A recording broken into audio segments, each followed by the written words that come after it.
We are starting in 5 minutes our live feed on News 12, Nassau County's website, and WABC.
Please, we are 2 minutes out from our live feed that begins promptly at 11:30. We're looking again to watch the weather, so we will start promptly. You're good? You're good. All right.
I am going to stop sending the music in a minute. I'm going to stop sending the music in a minute, so this is your last chance to check the signal before the event starts.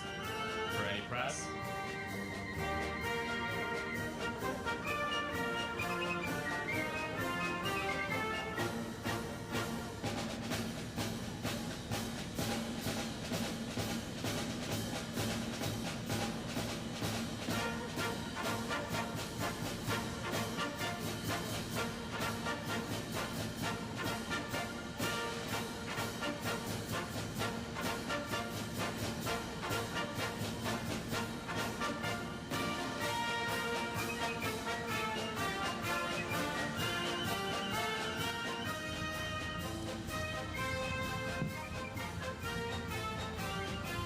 Good morning, and welcome to the 75th anniversary observance of the end of World War II.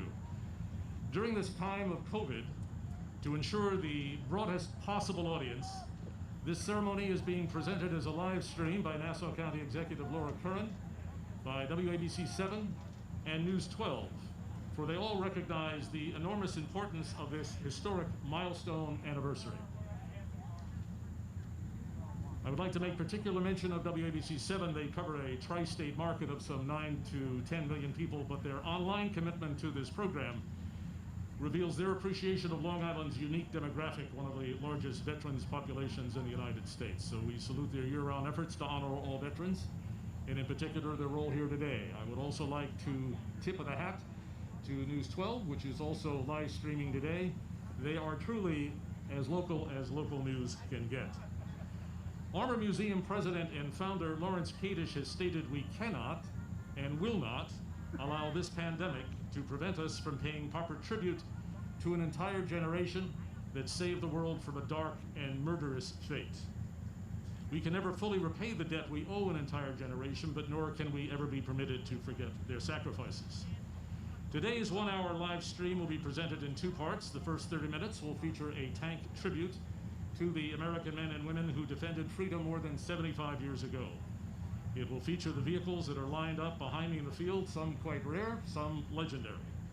The second half of our live stream will offer reflections from a decorated World War II veteran, an interdenominational prayer service by clergy, remarks from Congressman King and Swazi, County Executive Curran, Legislative Presiding Officer Nicolello, Legislator Drucker, Oyster Bay Town Supervisor Joseph Saladino, and Hempstead Town Supervisor Mr. Clavin. We would also like to publicly thank the folks who have made this program possible. They include Squad Security, Bethpage Federal Credit Union, Palomeni International, Greenfields ShopRite, PSEG, Bristol Assisted Living, Nassau County Parks, and WABC-7. We begin this program by asking a call to the colors and the posting of the American flag.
Let's begin the first half of our program by welcoming Kevin Carroll. He is the Armor Museum's Community Affairs Director, and among his roles will be describing the vehicles in the museum's collection that are on display this morning that'll be rolling past.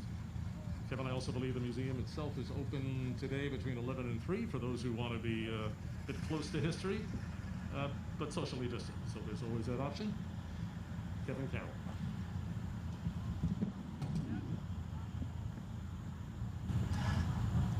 Thank you, Ken.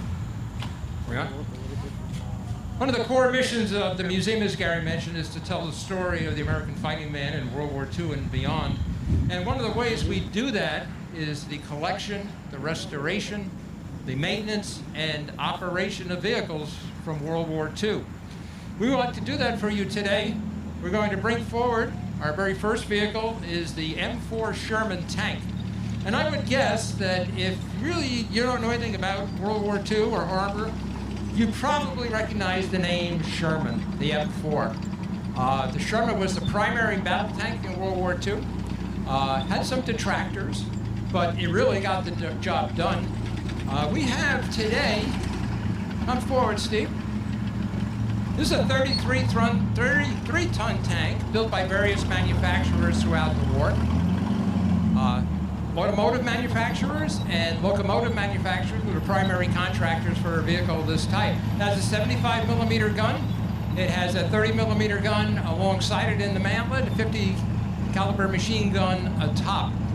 Also wanted to tell you a little bit about all of our people here in the museum are volunteers. You'll see above Jeff and his wife Stacy are aboard that tank, as well as Steve DeMeo, a police officer here in Suffolk County. So all our people are volunteers, and we are so honored to be here and demonstrate these vehicles for you. Approaching the podium now is another vehicle. This is an M18 Hellcat. Technically, although it looks like a tank, technically this is called a tank destroyer. And the United States, going into World War II, had the idea, however mistaken, that tanks were not going to fight tanks. That when enemy tanks were encountered, they were going to bring forward vehicles like this, very, very lightweight tanks with a large gun. We jokingly say during our demonstrations that this is not your father's Buick, but as a matter of fact it is, because this vehicle was made by the Buick Motor Car Company, and even beyond that, the big gun, the 76 millimeter gun, was made by Oldsmobile. So a really demonstration of how a peacetime economy was converted to a wartime economy so quickly, taking advantage of the automotive industries, and locomotive industries. Here's another vehicle. This apparently doesn't want to stop. That's Mr. Mark Brennan at the controls. That's called an LVT, a landing vehicle track. That type vehicle brought ashore tens of thousands of Marines in World War II, in the Pacific Theater particularly, and it's actually an amphibious vehicle.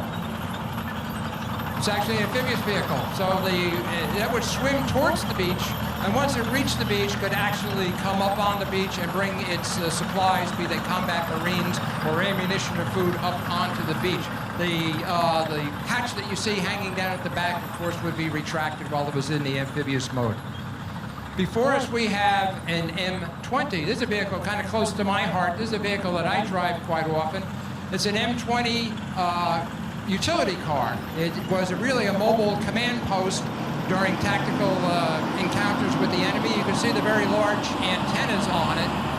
That was for communications back to field commanders as well as back to headquarters. That was made by Ford. If you look at the vehicle right here, this is an M8, and you can clearly see the family resemblance between the vehicle that just left, the M20, and this vehicle. Essentially, it is the same chassis, the same running gear as the vehicle that just left, the M20. It's an M8. The big difference being that it has a turret atop with a 37 millimeter gun. It was originally conceived as a tank destroyer, but as German armor became thicker and their guns became heavier, it really was not able to perform in that role, but it did in the armed reconnaissance role. We have another M8 upcoming up here. And I'd like to tell you that these type vehicles, scout vehicles, were vehicles that came upon concentration camps as we entered Germany, American troops. So American troops in a scouting or a cavalry reconnaissance group like this driving a vehicle were oftentimes the first to encounter the horrors of the Dachau and the Buchenwald, because these vehicles ranged out in front of the main armored force to see what was there, be it terrain or enemy, or in fact, sadly, encountering those concentration camps, which we then liberated. We have in front of us an M3 Scout car, kind of on the age scale, a little bit before the two vehicles we just saw here. Interestingly enough, you see that vehicle, it has a round cylinder in the front. That's called an unditching roller. And the idea was that if that vehicle encountered an opposing slope, coming on an upslope, or a low wall, or something like that, that roller would encounter that obstacle first, and the vehicle would be able to roll up and over that obstacle. Unfortunately, it didn't work, so it was quickly dropped and replaced right on cue. You see our CCKW here has a winch in front. That type of device really replaced the unditching roller. Was far more practical.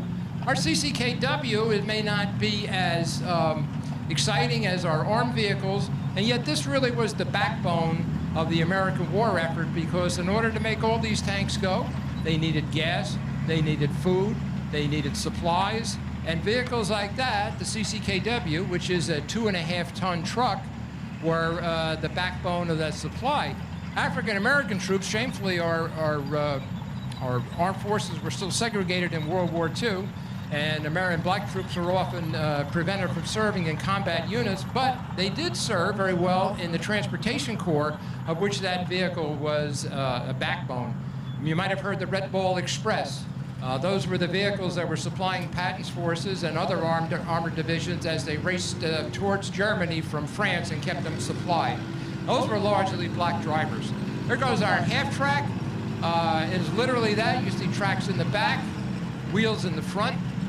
Vehicle like that carried troops and enabled armored troops to keep up with tanks. Why did it have tracks in the back and wheels up front? It could handle soft terrain, snow, with the tracks in the back, and yet still give it the steering capability of a regular truck with the front wheels. So if you were a kid from Bethpage or Huntington, and you had never driven, just like I was talking to Mr. Bloom before, if you had never driven an armored vehicle, that was really the vehicle to start, because it essentially was driving a truck. So if you're a farm kid, you could drive a truck, and all of a sudden you were driving an armored vehicle, a half-track. Here's another very unique vehicle. This is an M4 high-speed tractor. And this vehicle has a very, very specific job, and it is to pull that 155-millimeter gun you see behind it. These were very heavy guns that normally had been carried by or brought forward by horses and things of that nature, but this high-speed tractor was the specific vehicle to pull that 155. By the way, this 155 gun, 155-millimeter gun, if we were to fire that from here, we could actually hit Jones Beach, the bathhouse, or if we were firing north, we could actually hit Lloyd Harbor. And probably today, with the weather we have, we wouldn't harm anybody at either location. Coming forward are some of our German vehicles, and people say to us, well, why in a museum that you honor American troops, why do you have German vehicles? And the answer is very simple. One of the things we do is do mock combat here to demonstrate the indomitable spirit of the American fighting man. And oftentimes, the American fighting man was outmanned, outgunned by vehicles like this, and yet it didn't stop them. So we bring German vehicles in like that to show the context that the American fighting man in World War II was up against. So we have here in front of us a Stug 3. Our German's not that good, but that's a Sturmgeschütz.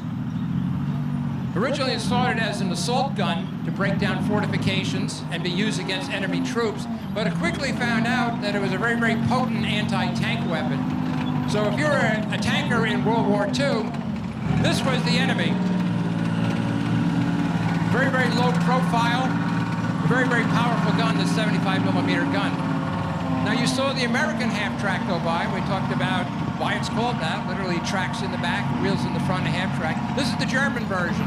It's called an SD-KFZ 251, or for short, a Hanomag. Hanomag was the manufacturer of this vehicle.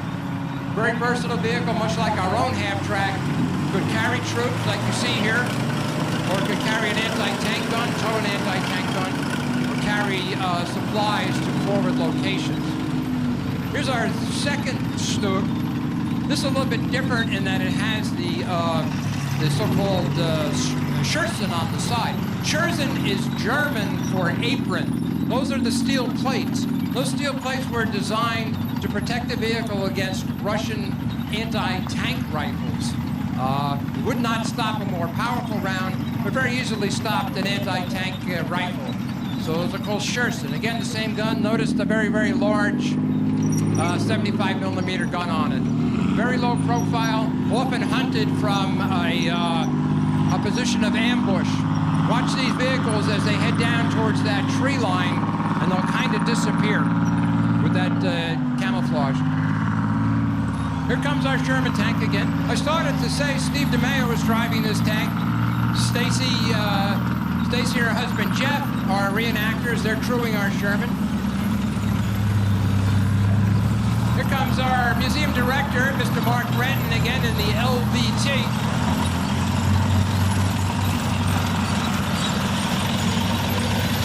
You know, it's funny, I was talking to Mr. Bloom before, and he said he started off driving tanks in the Army and wound up, when he was in Europe after the war, he was driving graders. So I think we might have to call in the services of Mr. Bloom after this demonstration.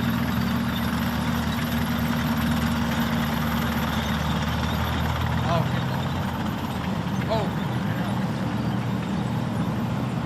Here comes our M8 again.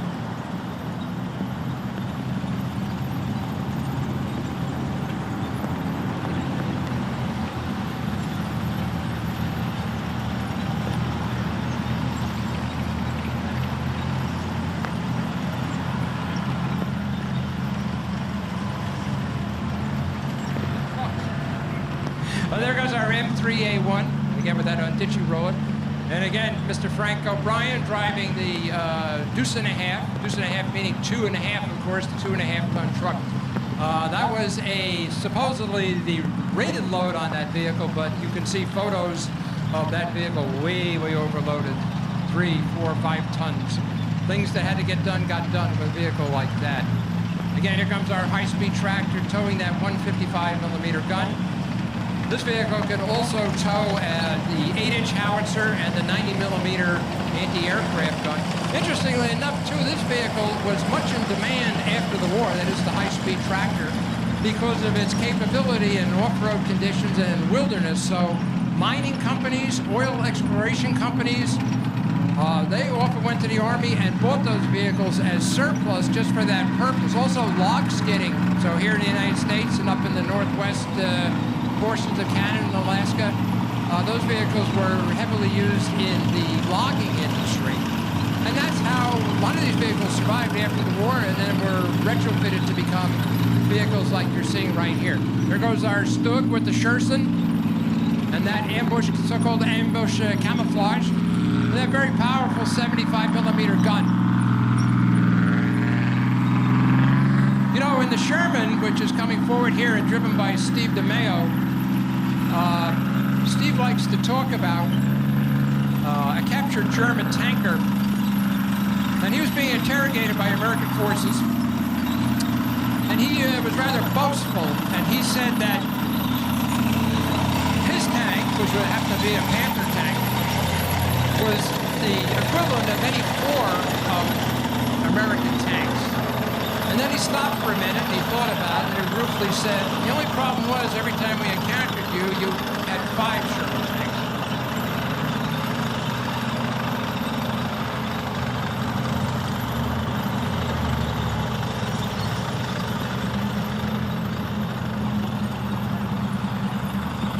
Are we ready to line up?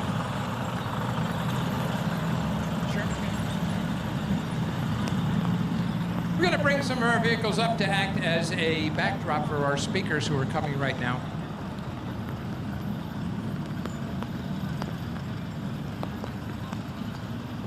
I'd like to bring the Sherman front and center.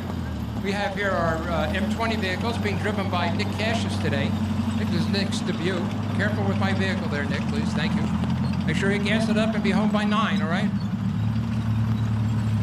Going to bring our Sherman tank forward now. Going to point that 75 millimeter gun right in our direction. Again, Steve DeMeo is our piloting that vehicle. Stacy and Jeff Wasson in our crew.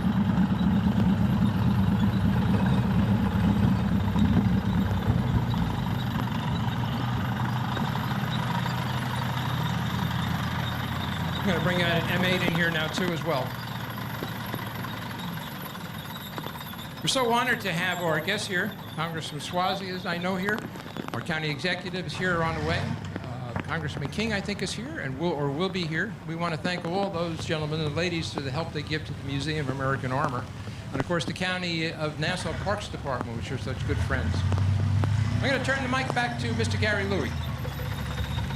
Well, they say it won't rain on your parade. It has, and that's okay. As we begin the second part of our program, permit me to introduce Michael Sapricone. He is the Armor Museum Senior Trustee who has done much to assist guiding this institution since we opened on D-Day, June 6, 2014. He and museum founder Lawrence Kadish share a passion for history and education, embracing the words of President John Adams, who said, "I must study politics and war that our sons may have liberty to study mathematics and philosophy." Trustee Sapricone, you are only moderately wet in that really neat suit. Welcome to the podium. Thank you, Gary. And thank you and good afternoon. It's a privilege to be among you on this historic anniversary observance. To Gary's point, the museum founder, Lawrence Kadish, does indeed see the museum as American Armor as a classroom. You and I may see it as visitors, but Lawrence Kadish sees new students of history coming to visit, of course, with their masks.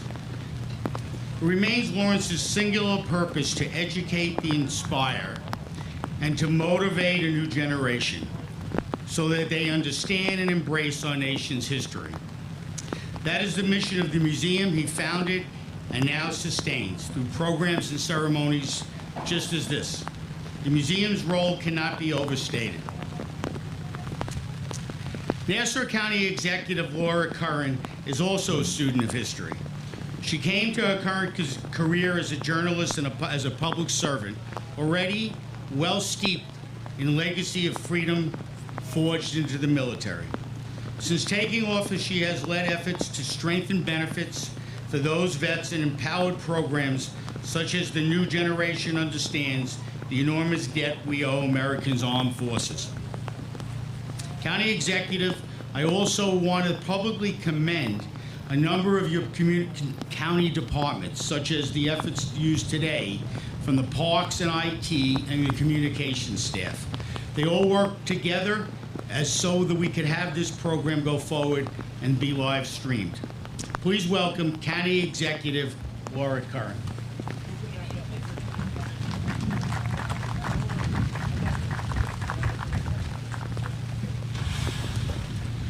Mike, thank you so much for the lovely introduction. So we've almost beat the rain. I'll make my remarks very short. I just want to give a huge thanks to the American Museum of Armor and Gary Louie and Kevin, Carol, and everyone, all of the wonderful volunteers, the trustees, and of course Mr. Kadish, whose vision made this possible. It's so important to remember our history. Kids aren't necessarily learning it like we did. They're getting all of their information from social media and, you know, I won't get into that too much. I've got teenagers. It's an uphill battle to get them to understand history. But the American Museum of Armor gives us, of all ages, the opportunity to see history as it really was, to experience it, to touch it, to be a part of it. And it also reminds us, as we commemorate the end of World War II, 75 years ago, it reminds all of us to never take this precious democracy that we have for granted. People have fought for it, people have died for it. And in the course of human history, it is a rare and precious thing. Let's not take it for granted. I don't care who you're voting for. Remember to make your voice heard at the ballot. Remember to appreciate this freedom of press, freedom of assembly, all of these precious freedoms that people like Mr. Bloom, Gil Bloom of Roslyn, have fought for. He's here with us. He was one of the soldiers who helped to liberate the Nordhausen concentration and slave labor camp. Nassau County resident. That's what this is about. Thank you all for making this possible. It's a pleasure to see all of my fellow elected officials here at all levels of government to appreciate, to reflect, to commemorate, and to thank. We are grateful.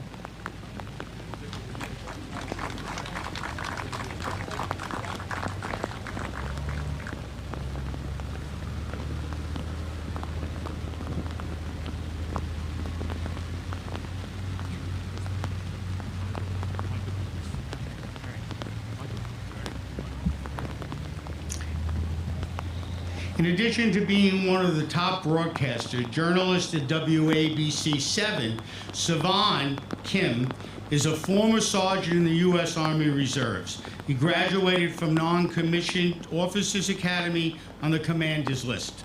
In addition, Savan is a member of the Asian American Journalists Association and serves as the co-chair of its Media Watch Committee. Today is representing his station as we would ask him to join us on the podium for County Executive Curran may present him with the following citation. We're gonna keep these on for this.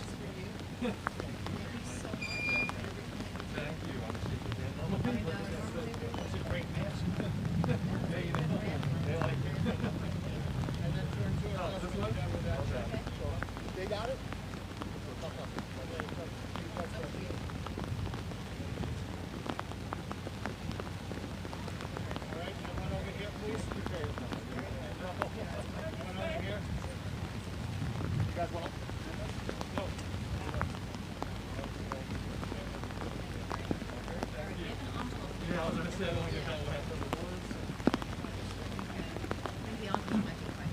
Indeed. I was going to say, by the time this gets to your car, but permit me to read it so that your streaming viewers can understand why you are getting this citation. Whereas our nation's freedom stands on the shoulders of countless American veterans whose courage, valor, and sacrifice have preserved our nation through the generations, and whereas on this, the 75th anniversary of the end of World War II, a seminal conflict that continues to shape our world, define global borders, influence our society, and profoundly chart the legacies of our respective families.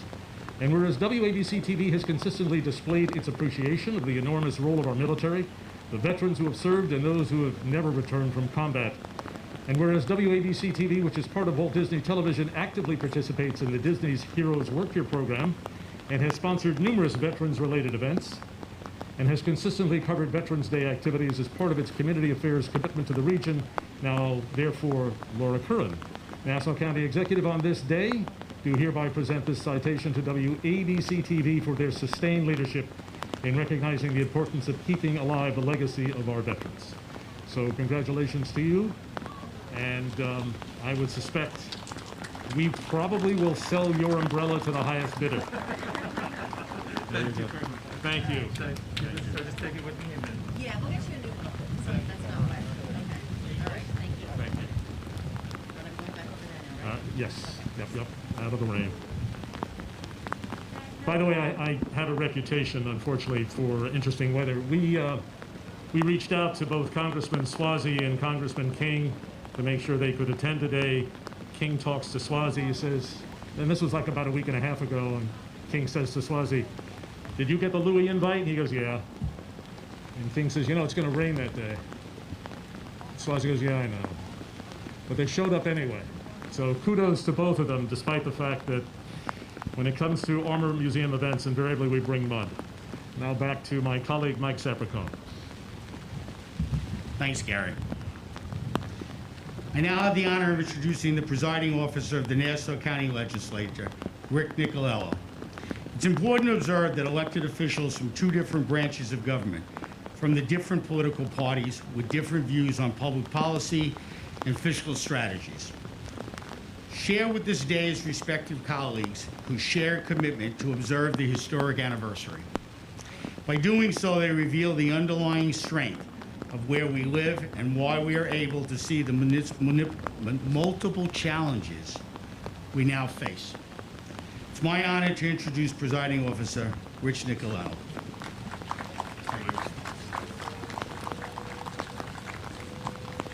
Thank you, Michael, and most importantly, thank you to Mr. Kadish the Museum of American Armor, and host Gary Louie, for hosting this ceremony, ensuring that we remember one of the great milestones in human history. Without you, this important day would largely have passed unnoticed. It is an honor to be here. We are in the presence of heroes, men who have known the horrors of war. We are surrounded by the machinery of war. It is quiet now in this field and nothing like the tumult of battle, but we can imagine what it was like. In this time when some seek to erase our history, it is important that we make sure that the next generation understands what our freedoms cost. It is important to remember what fascism really looks like. It is important to remember the valor, courage, and determination of millions who served to defeat the Axis powers. It is important to remember those who were wounded, the lives who were cut short, families who lost sons and daughters in order to save our world from darkness. As we celebrate the 75th anniversary of the conclusion of World War II, we must make sure that as long as there is the United States of America, the memory of what the greatest generation accomplished will never die. In terms of what this day meant, no one said it better than General MacArthur, the head of the Allied forces in the Pacific. In a radio address on September 2nd, 1945, he had these words: "Today the guns are silent. A great tragedy has ended. A great victory has been won. The skies no longer rain death. Men everywhere walk upright in sunlight. The entire world lies at peace. The holy mission has been completed. And in reporting this to you, the people, I speak for the thousands of silent lips, forever stilled among the jungles and beaches and in the deep waters of the Pacific, which marked the way. As I look back on the long, tortuous trail from those grim days of Bataan and Corregidor, when an entire world lived in fear, when democracy was on the defensive everywhere, when modern civilization trembled in the balance, I thank a merciful God that He has given us the faith, the courage, and the power from which to mold victory. We have known the bitterness of defeat and the exaltation of triumph. And from both, we have learned that there is no turning back. We must go forward to preserve in peace what we won in war. God bless our veterans, God bless our fallen heroes, and God bless America.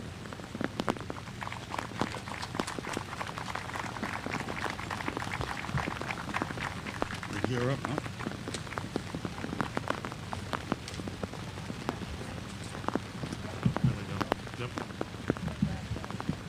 The greatest generation defended freedom some 75 years ago, 3/4 of a century, and it's still not too late to say thank you. Honor Flight is a not-for-profit that has sought to do that over the last many years, bringing 180,000 World War II veterans to Washington so that they may see the monument created on the mall that pays tribute. Here on Long Island, Roger Kilfoyle has played a major role in that effort and has introduced us to several World War II vets, including Carl Tringali, who's here. He served on board a destroyer that sank a German U-boat in the Atlantic. But he wasn't done. He was then redeployed to the Pacific, where his destroyer faced kamikaze attacks while rescuing the crews of sunken American warships and downed aircraft. So, Carl, we salute you. As a guest speaker representing all World War II veterans is Rosalind's Gil Blum, 94, whose platoon is credited with liberating the Nordhausen camps. He refused that Purple Heart decoration because he said he didn't deserve it. We think you did, Gil. If it were in the power of those assembled here this afternoon, we would order you, actually, to accept that medal. Please welcome Gil Blum.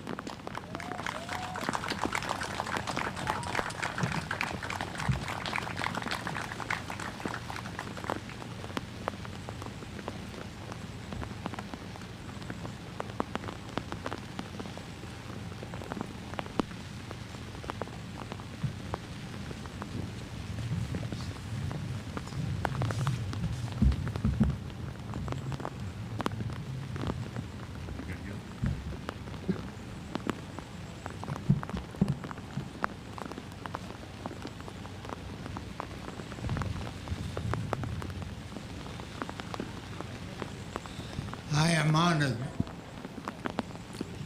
and overwhelmed being asked to say a few words at this ceremony.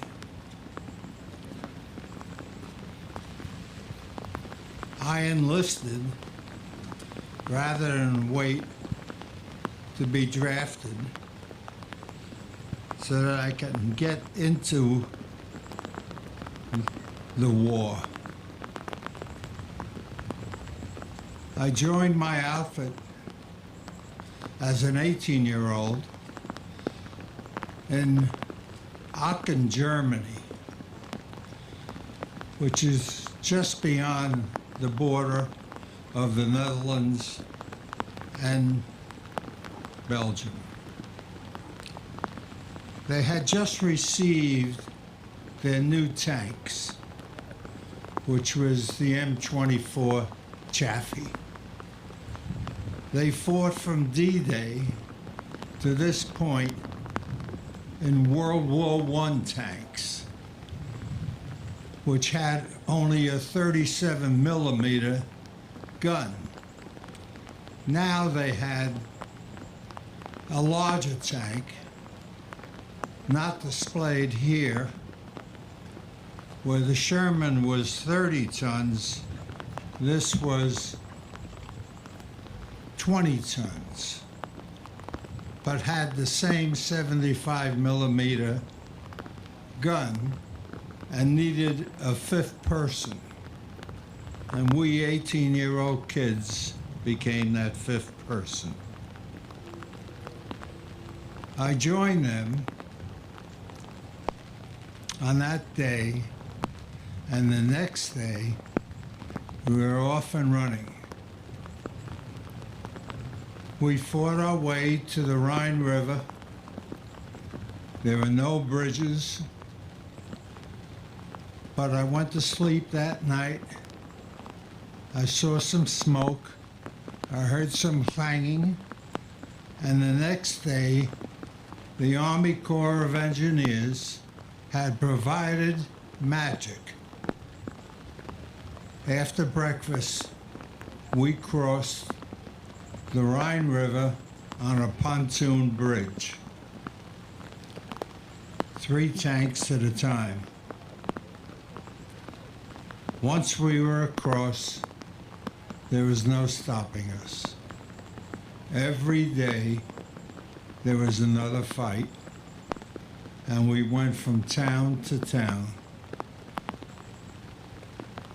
In the interim, we did liberate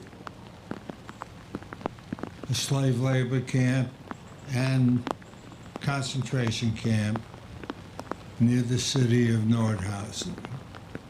We met the Russians at the Elbe River. When they were coming west, we were going east. The war in Europe was over. We went back to the American sector, cleaned up all our vehicles, many of which you see here, sent them to ports of embarkation in preparation to be sent to the United States, and then across the country in preparation to be sent to the war in the Pacific. We filled out papers for our furloughs, and we waited. That war was still being engaged. On August 6th, there was a bomb dropped on Hiroshima. On August 9th, another one dropped on Nagasaki. On August 14th, the war was over. That was a celebration. We were stunned, but it was over. That terrible war ended. we reflected on those that were not going home. If you ever visit the War Memorial in Washington, you will see a beautiful section with a wall of 4,068 or 4,028 stars. Each star represented 1,000 American dead. 428,000 dead. No war ever lost as many except the Civil War. And who were these people who died? They weren't a military army like Japan had or like Germany had. They weren't brought up to be soldiers like they had in those other countries. They were farmers, they were teachers, they were clerks, they were people from all walks of life. They came from all sections of our country. They were a civilian military,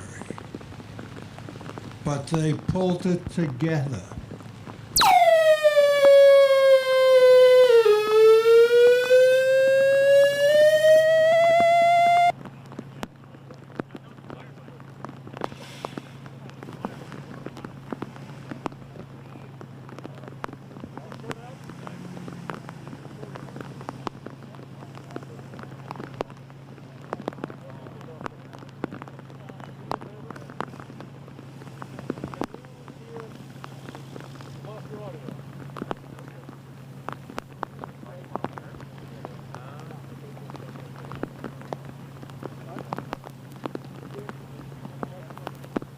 Or hey, too.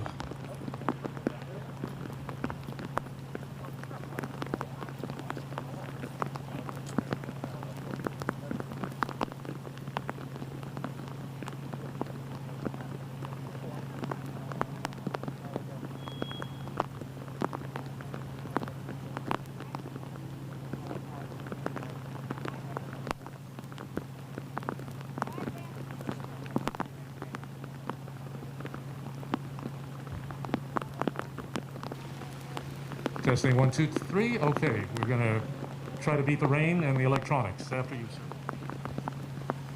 Just to repeat, it was the civilian army and Navy and Air Corps that defeated a professional one. I speak for them, and I speak for all of the people who also survived that war, who Tom Brokaw called that very special generation. The honor flight gave us these T-shirts that had a saying on the back. If you can read this, thank a teacher. If you can read this in English, thank a veteran. So many people do not realize how close we came to not being able to say that. Thank you.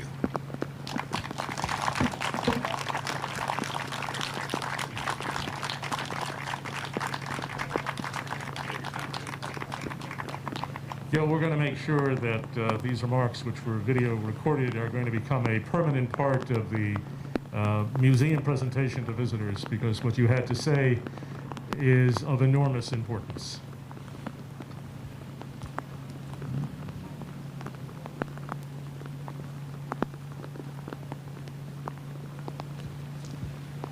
Thank you, Gil. It couldn't be said any better. We're standing up here reading scripted material, and Gil just stood here, and told you his story about being an 18-year-old veteran without looking at anything and just remembering what life was like. Reminds me of my dad, who would be 104 next month, who was sitting in the harbor in Japan on a U.S. destroyer escort, the USS Southampton, when they signed that treaty. Not so very long ago, Peter King, the grandfather, arrived at the Army Museum with his grandson and gave him a hands-on history lesson about courage and valor. Today, Peter King, the congressman, has returned to participate in the official ceremony that pays homage to those who were tributes that saved the world from tyranny 75 years ago. We are grateful for his leadership, his integrity, and his tenure as a public servant. In addition, we're going to ask Congressman Swazi to join his colleague. There's a photo of Congressman Tom Swazi's dad, Joseph Swazi, standing in the gunner's window of a B-24 that was visiting Long Island many years ago. His face suggests he's lost in time, thinking of a moment when he was a young crewman on a similar bomber flying combat missions. The Honorable Joseph Swazi is gone now, but his legacy is still very much alive.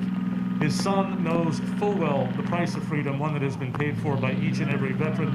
Please welcome Congressman Tom Swazi and Congressman Peter King. Gentlemen.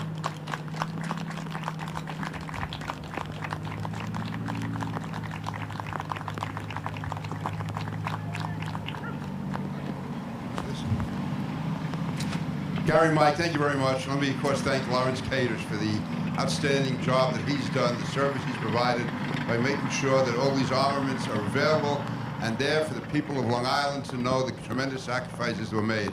Let me also commend Mr. Bloom for that very moving and emotional speech that he gave, recounting what he did to save Western civilization. So I want to thank him and all his veterans from the bottom of my heart. My father and 3 uncles served in the Army in World War II. So many families made sacrifices during that time. But Mr. Bloom really brought it home, what it was all about. So thank you for that. Thank the County Executive, Laura Curran, for being here today and for the service that she provides. And I would just say, out in the rain, I don't keep people waiting long, but the fact is, we and Tom and I are absolutely committed to do this, to make sure that our troops, that our military receive all the weapons, all the compensation that they are entitled to and deserve, not just for their good, but for ours, because they are defending civilization once again. Also to make sure that our veterans receive all the health care, all the benefits to which they are entitled and which they have earned over the years. So again, it's a great opportunity, privilege for me to be today celebrating, commemorating the end of World War II, which not only defeated Japan and Germany, but also literally saved Western civilization. And as Mr. Bloom said, because of that, we're speaking English today. So again, thank you all. God bless you. God bless America. And now I'll turn it over to my friend and colleague in Congress, Tom Swazi. Thank you, Peter. It's such a great honor to join with all of you here today, and I want to especially thank Pete King for his great service to the United States of America for decades. He's leaving Congress this year. He's been great for the people of Long Island, for New York State, and for our country. Let's thank Peter King for his great service to our country. And I want to thank the Museum of American Armor for this fantastic facility that they have. This is not only a local treasure, this is a national treasure. We are so fortunate for the ceremonies that they do on a regular basis and the incredible volunteers that put in so much time and effort and money to make this a reality. And I want to join Peter in thanking Mr. Bloom for his wonderful remarks. They were tremendously moving. Let's give Mr. Bloom another thank you for his great remarks and for his service to our nation.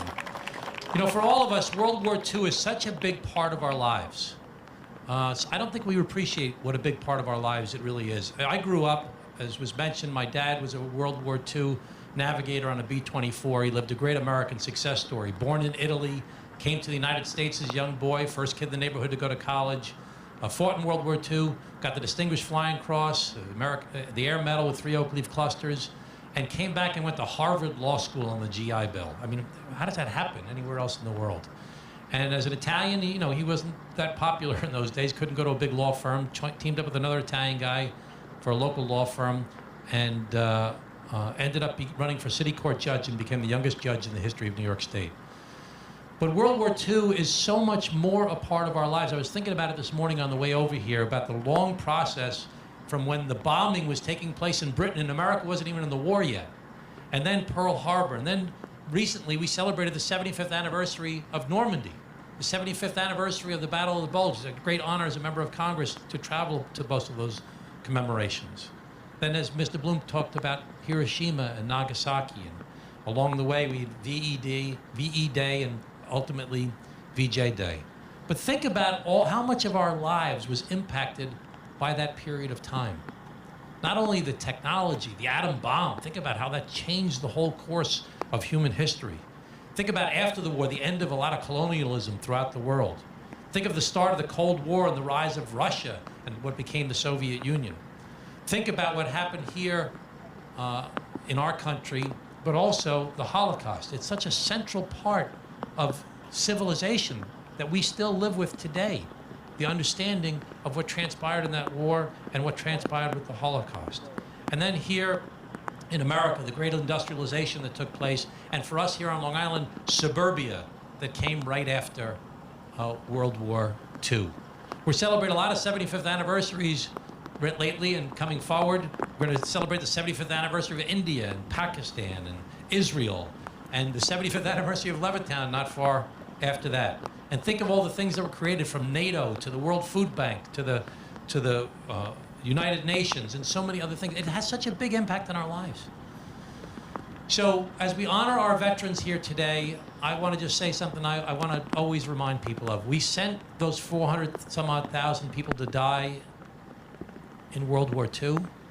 So many other people injured, so many families ripped apart, for the battle for freedom and democracy. And what is freedom and democracy but government and politics? And we do not honor our veterans by the way we're conducting politics in this country today. We have got to lift up the conversation in this country and get Democrats and Republicans like Peter and I to work together with each other, to look beyond party differences, to try and find common ground, to work together to make the world a better place to live in. That's the true way to honor the sacrifice and the great achievement of World War II for freedom and democracy, is to lift up this conversation and be worthy of the sacrifices that were made. Thank you so much for all you do, everyone here today. God bless you all.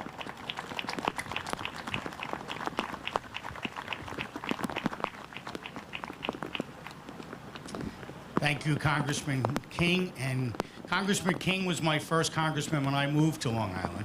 And now Congressman Swazi is my congressman now. So thank you, both of them. Supervisor Saladino's family has a long and proud history of serving in the military. His grandmother, Jessie Porpora, was one of the first women in the nation to be enlisted in the Navy. Her experience reflects that of many here today, including my own family members, who were never considered themselves heroes as in defense of our nation, but war. Please welcome Oyster Bay Town Supervisor, Joseph Saladino.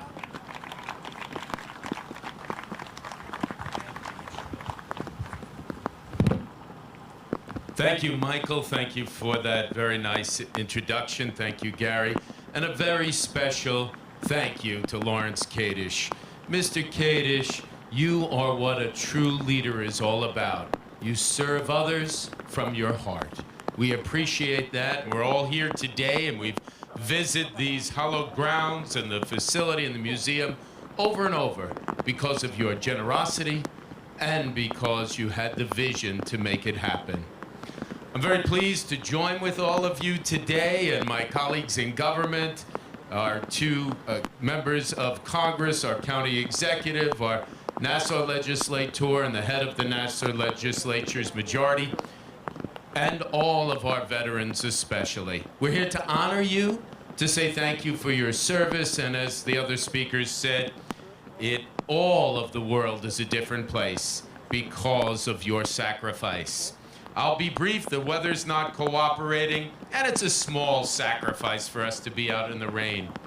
It pales in comparison to the tremendous sacrifices day after day, month after month, and in some cases year after year of our veterans. It's so important to be here today for this important ceremony with our Board of Trustees and with everyone who has made the Museum of American Armor a reality. We'll never forget our greatest generation and all of those sacrifices that were made in the name of freedom and democracy. Together we pay tribute to the brave Americans who, with the Allied forces, rescued humanity from a darkness that even today is still unimaginable. The loss of life in the Pacific War was enormous. Of the Allied forces, the United States suffered the greatest loss, more than 100,000 killed in action. As General MacArthur accepted the Japanese surrender on the deck of the USS Battleship Missouri, he said, "It is my earnest hope, and indeed the hope of all mankind, that from this solemn occasion, a better world shall emerge out of the blood and carnage of the past." And thanks to our brave men and women in uniform, a better world did emerge, and freedom was defended. And that better world continued on Long Island when our veterans came home to populate places like Levittown and throughout the communities here, especially in the town of Oyster Bay. And we're happy that this beautiful facility is in our town. Thank you for mentioning my grandmother Jessie. So proud of her as the first woman in the New York metropolitan area to be inducted into the United States Navy. That was in 1917. Thank you. So proud of her, so proud of my grandparents and my father, who served in the United States Marine Corps. All five, he and his four brothers, all five of them served in the war. And what a tribute when I think of Dad and my uncles and our family, who, like so many of you, took on that sacrifice, understood what it meant to keep America free. So today, the Armor Museum leads the way in honoring all of those who answered the nation's call during World War II, a conflict that continues to define our 21st century. Let us never forget American valor, the valor of every veteran, the valor we see taking place, the valor in the hearts of people like Congressman Peter King and others here today. We will never forget. And facilities like this help so much to teach generation after generation of the valor, courage, and sacrifice that is our veterans.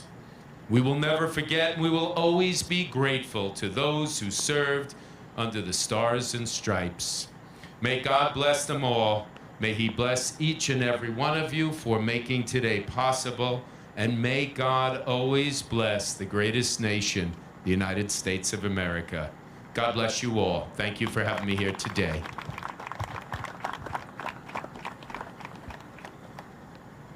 Thank you, Town Supervisor Saladino.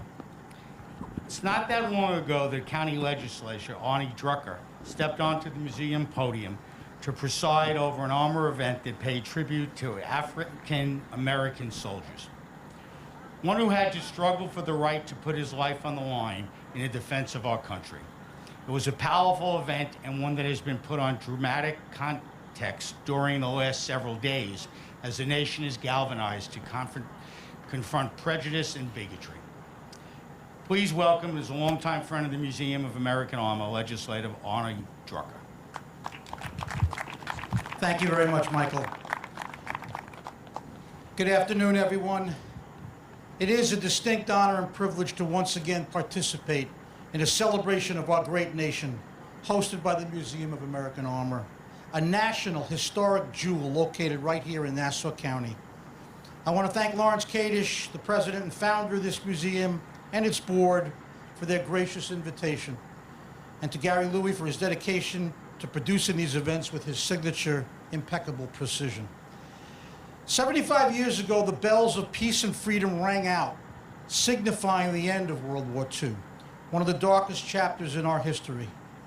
Never before had such an existential threat inspired our nation to mobilize and rise up as one to confront the foes of democracy and equality, values which our country was founded on. But on this day, 75 years ago, freedom prevailed over tyranny, and the indomitable American spirit conquered oppression and evil decisively as one united force. But as we often say, the fight to protect and preserve our freedom bears a price. The incredibly brave men and women that so many refer to as the greatest generation sacrificed their lives to protect our freedom from threats emerging from every corner of the globe. We must never forget those Americans who with their lives cleared the path that the next generation and the generations after will walk and follow. But the path of freedom has its obstacles and challenges that every generation must overcome. No matter how daunting those challenges may seem, and the unrest and disharmony that often accompanies them, we must always rally around what makes this country great. That is the unity that has characterized our nation since its birth, and what has carried the day in our most troubled waters. E pluribus unum, out of many, one. We must never forget that mantra, because it was highly relevant 250 years ago, and it is just as relevant, if not more so, today. And so while in our history the threat to our freedom has resulted in wars and the devastation and damage that it has brought, the unified and concerted mission that we share in solidifying and strengthening our freedom by avoiding conflict and war remains our perpetual goal. Today we honor all our brave men and women who paid the ultimate sacrifice in World War II and make the solemn vow to do all we can to preserve and protect for future generations the freedom that they fought and died for. Thank you very much, and God bless all of you. Thank you very much. Across Europe, the United States, and not so very far from here, there's a consecrated ground that contains the remains of those Americans who served the colors. As we observe the days leading up to the official conclusion of World War II, let us pause, reflect, and truly understand the enormity of what occurred 75 years ago. Please welcome Father John McCartney, Pastor Paul Kredestrom, and Rabbi Harvey Abramowitz. Normally, I have the opportunity here to say a priest, a rabbi, and a minister walked into a bar, but I'm going to pass on that for now and let them take over. Thank you.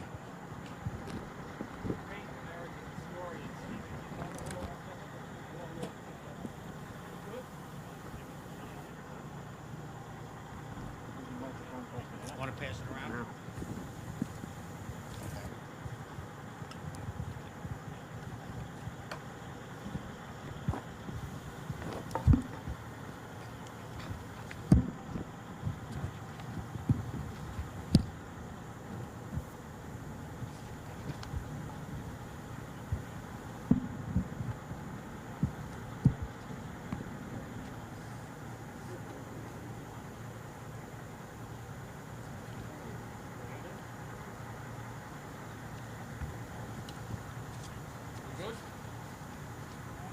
To my audio friends, are we good?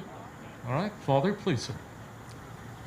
The great American historian Stephen Ambrose once said that the most terrifying sight that could meet the eyes of a person in the 20th century was to have an 18-year-old young man in green battle fatigues with a rifle on his shoulder enter your city, your town, or your village. If you saw that, it meant the end of everything that you held dear. It meant violence and oppression, suffering and privation, the loss of all your freedoms, and even perhaps death. But, Ambrose continued, if that young man in battle fatigues had an American flag on his arm, it meant the opposite of all those things. It meant that the houses of worship could reopen, along with schools and local government. The hospitals would be filled with supplies and resume their work. There would be food on the table, a job to go to, and the ability to live as a family in your home without fear. Ambrose was of the opinion that the most important and consequential figure of the 20th century was not a president or a prime minister, a great general, or some famous political leader. He felt that the most important and consequential figure of the 20th century was that most extraordinary, ordinary person, G.I. Joe, the American citizen soldier.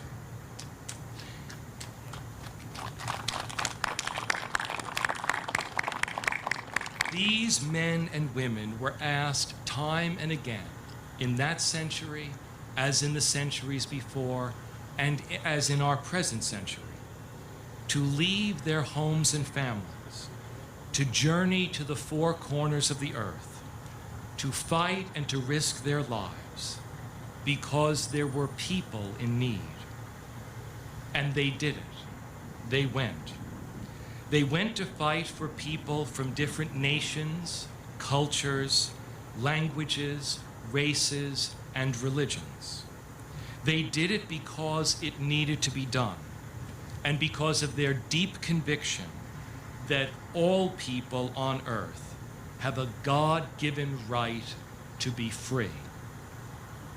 75 years ago, when the war ended on the deck of the battleship Missouri in Tokyo Bay, General Douglas MacArthur spoke on behalf of the people of the world, words which we can fashion into our prayer today.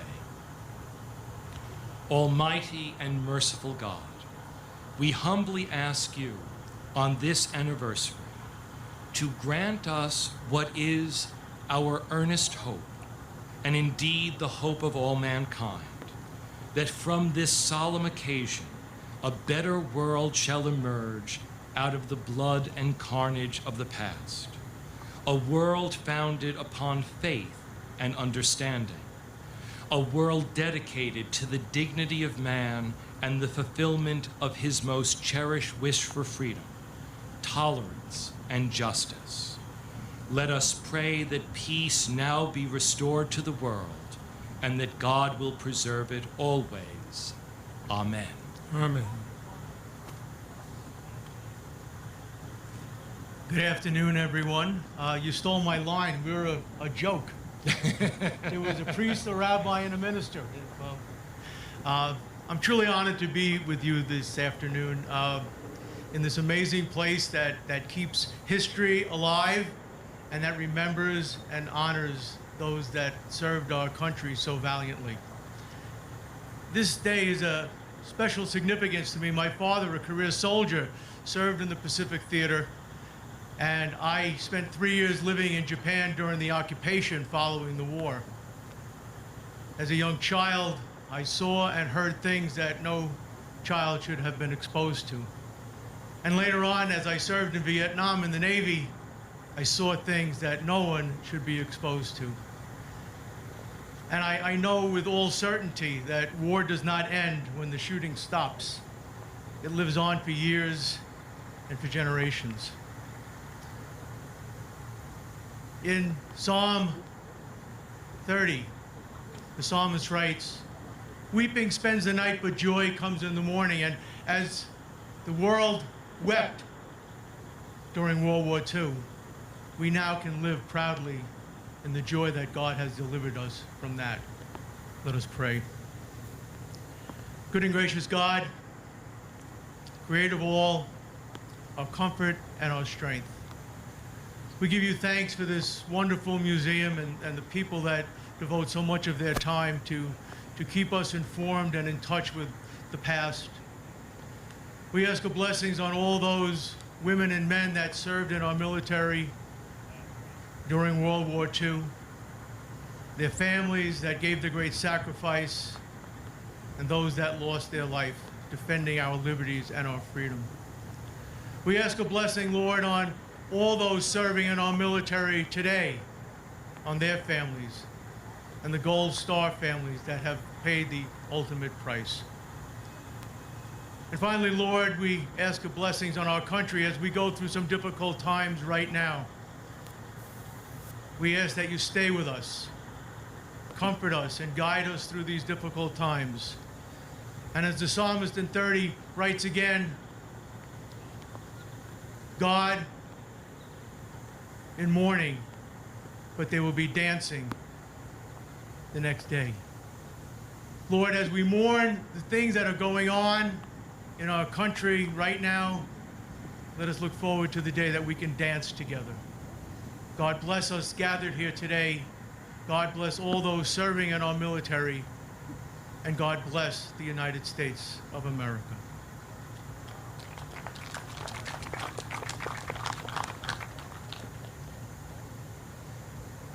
I was 4 years old when the war ended, and I recognize that today is a day of commemoration and celebration as we mark the 75th anniversary of the end of that horrible chapter in American history. Today is also a day of great solemnity as we remember that the cost of our nation's victory is measured by the loss of all those who never returned home.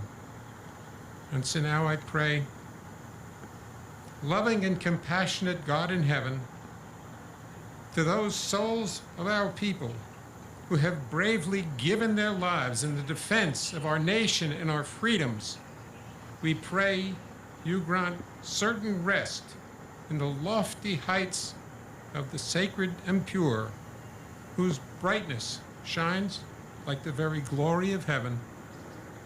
Source of mercy, enfold them in the embrace of your wings and secure their souls in eternity. May their courage be our inspiration and our vision, and may their lives, though cut short and their visions went unrealized, we gathered here today shall always remember them. God Almighty, they once were ours, now they're yours. May they rest in eternal peace as we say together, Amen.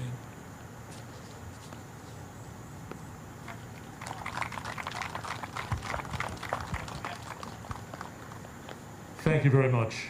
If I can also quote from General MacArthur at the end of his remarks on the battleship Missouri, these proceedings are now closed. I'd like to conclude with our bugler playing taps and firing a single round from the Hellcat in salute.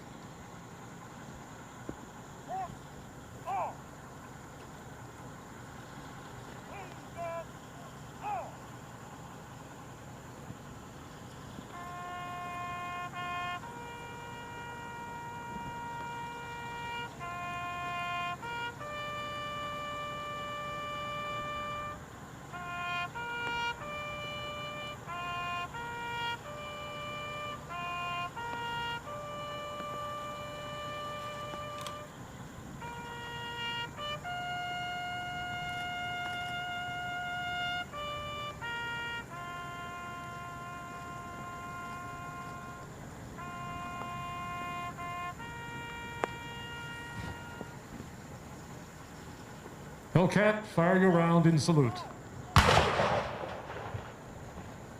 Ladies and gentlemen, thank you very much for joining us today.